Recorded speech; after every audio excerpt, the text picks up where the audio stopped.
សួស្តីបងប្អូនសូមចុច share មួយចុច follow មួយបាទថ្ងៃនេះចេញមកស្ដីឲ្យពួកអាកងតបថៃតិចបាទថ្ងៃនេះវាចេញមកបដិសេធថាវាមិនបានយកចំនួនព្រំដែនជាមួយនឹងកម្ពុជាមកធ្វើជាល្បែងនយោបាយទេ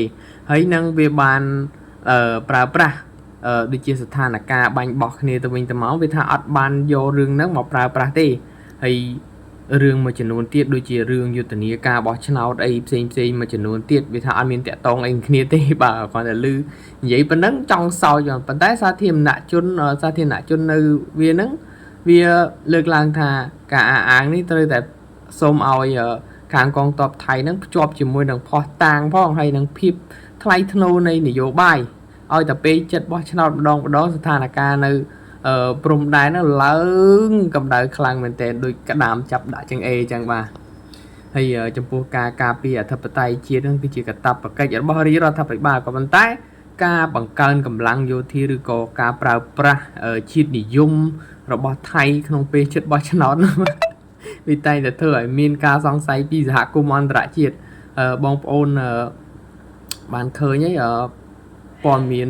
អន្តរជាតិមកកណោតែងតែនិយាយហើយនឹងអ្នកវិភាគឯករាជ្យមួយចំនួនទៀតនៅក្រៅប្រទេសនិយាយក្នុងប្រទេសគេហ៊ាននិយាយទេបាទក្នុងប្រទេសថៃហ្នឹងបាទហើយចំពោះកម្ពុជាវិញគឺកម្ពុជាយើងតែងតែបញ្ជាក់ពីគោលជំហរបញ្ហាព្រំដែនយើងគួរតែដោះស្រាយតាមផ្លូវអន្តរជាតិបងប្អូន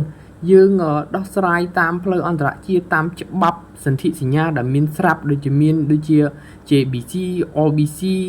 ដោយគោរពអធិបតេយ្យរបស់គ្នាទៅវិញទៅមកហើយនឹងបូរណភាពទឹកដីបាទយើងនិយាយគ្នាដោយច្បាប់បាទហើយនៅក្នុងតំបន់អាស៊ីអាគ្នេយ៍ហ្នឹងជាពិសេសកម្ពុជាតែម្ដងគឺចាត់ទុកសន្តិភាពស្ថិរភាពសំខាន់ជាងអ្វីទាំងអស់ជាពិសេសអ្នកដឹកនាំកម្ពុជាបាទសម្ដេចហ៊ុនម៉ាណែតនិងថ្នាក់ដឹកនាំតែងតែគិតគូរដល់ប្រទេសជាតិខ្លាំងណាស់បាទហើយអ្វីដែលថៃលើកឡើងថាចំនួនព្រំដែនជាមួយកម្ពុជាហ្នឹងមិនមែនជាល្បែងនយោបាយទេសូមឲ្យថៃបង្ហាញផងបាទតាមរយៈសកម្មភាពស្ងប់ស្ងាត់ក៏ដូចជាការពិភាក្សាគ្នាផ្លូវការនិងការជៀសវាងការបញ្ឆេះអារម្មណ៍ជាតិនិយមបាទបើសិនធ្វើបានក៏ល្អបែរធ្វើមិនបានទេចេញទៅអពយ